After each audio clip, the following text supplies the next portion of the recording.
Gelombang revolusi di Indonesia sampai 1949. Revolusi Nasional Indonesia atau Perang Kemerdekaan Indonesia adalah konflik bersenjata dan perjuangan diplomatik antar Indonesia dan Belanda, serta revolusi sosial. Itu terjadi tahun 1945 hingga 1949 antara proklamasi kemerdekaan Indonesia dan pengakuan Indonesia sebagai negara dan merdeka oleh Belanda. 27 Desember 1949, orang Indonesia menyebut 4 tahun ini sebagai konflik bersenjata revolusi. Belanda berusaha mendapatkan kembali kendali atas bekas jajahannya.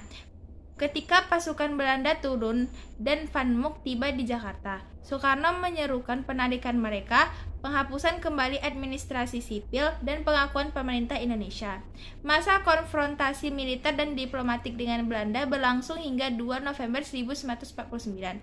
Pada konferensi meja bundar di Den Haag, Agustus sampai Desember 1949, Belanda setuju untuk menyerahkan kedaulatan atas seluruh Indonesia kecuali New York, Guinea kepada Republik Indonesia Serikat sebelum akhir tahun. Persatuan simbolis dengan Belanda secara resmi dibubarkan pada 1954. Apa itu modernisasi? Bagaimana peran Muhammadiyah sebagai gerakan Islam di era modern? Modernisasi adalah sebuah proses perubahan yang terjadi dari sesuatu yang belum maju menuju ke arah yang lebih maju. Modernisasi bertujuan untuk memperbaiki dan mencapai sebuah bentuk yang lebih maju, berkualitas, berkembang, dan menjadi lebih sejahtera. Peran Muhammadiyah dalam gerakan Islam berkemajuan berani mengeluarkan pikiran yang sehat dan murni dengan dasar Al-Quran dan hadis, tetapi juga berkewajiban berproses untuk membentuk peradaban utama. Muhammadiyah merupakan gerakan pencerahan menuju Indonesia berkemajuan. Konsep Islam berkemajuan di era modern ini adalah merupakan respon dari fenomena yang ada, yaitu globalisasi, terutama kebudayaan baik dalam bentuk Arabisasi maupun Westernisasi. Faktor pendorong pemerintah Soekarno mengganti sistem demokrasi parlementer ke demokrasi terpimpin. Keinginan Soekarno atau pemerintah saat itu tidak melihat perpecahan bangsa Indonesia sangat besar. Soekarno menyatakan dalam beberapa pidatonya bahwa penyebab perpecahan ini karena adanya oposisi dalam pemerintahan tidak mampu memberikan kritik yang konstruktif, tetapi bahkan berusaha menghancurkan pemerintahan. Untuk itu, Soekarno meniadakan peran partai dalam pemerintahan dengan satu prinsip bahwa yang utama adalah identitas bangsa Indonesia, bukan partai politik. Kebijakan pemerintah Orde Lama di bidang politik dan ekonomi. Di bidang politik, yang pertama, penurunan nilai mata uang yang berlaku pada uang kertas. Yang kedua, pembekuan giro. Yang ketiga, menurunkan nilai rupiah terhadap 1 dolar Amerika.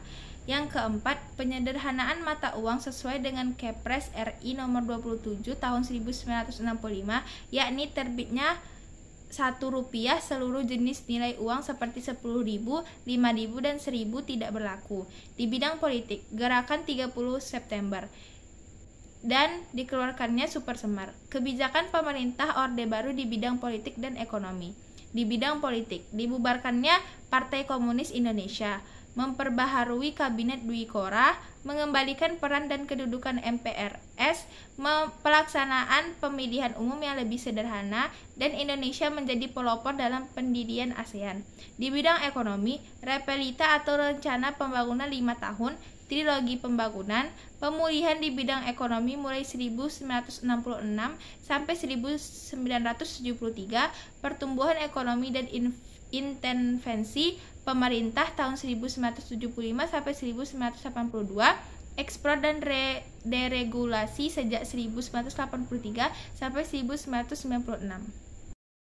Permasalahan terkait dengan demokrasi Indonesia. Yang pertama, politik uang dalam pemilu. Yang kedua, macetnya kaderisasi partai. Yang ketiga, populisme dan politik identitas. Yang keempat, hilangnya oposisi. Yang kelima, korupsi politik. Yang keenam, kabar bohong dan ujaran kebencian. Yang ketujuh, rendahnya literasi politik. Yang kedelapan, lemahnya masyarakat sipil. Yang kesembilan, rendahnya kualitas pemilu. Dan yang terakhir, media massa yang partisan.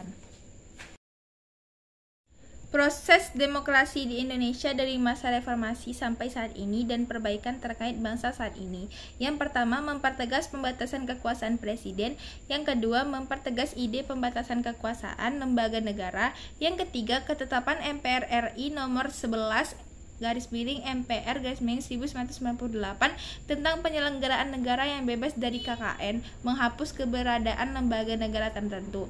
Yang keempat, mempertegas dan memperinci jaminan terhadap perlindungan HAM warga negara. Dan yang terakhir, mempertegas dianutnya teori kedaulatan rakyat. Jika kita ingin benar-benar menjalankan demokrasi yang benar-benar ada di tangan rakyat, kita harus memperbaiki dahulu komponen-komponen penunjang untuk menghasilkan sumber daya manusia yang berkualitas. Selama kualitas sumber daya manusia di Indonesia masih buruk, demokrasi yang sebenarnya tidak akan pernah dilaksanakan di negara ini.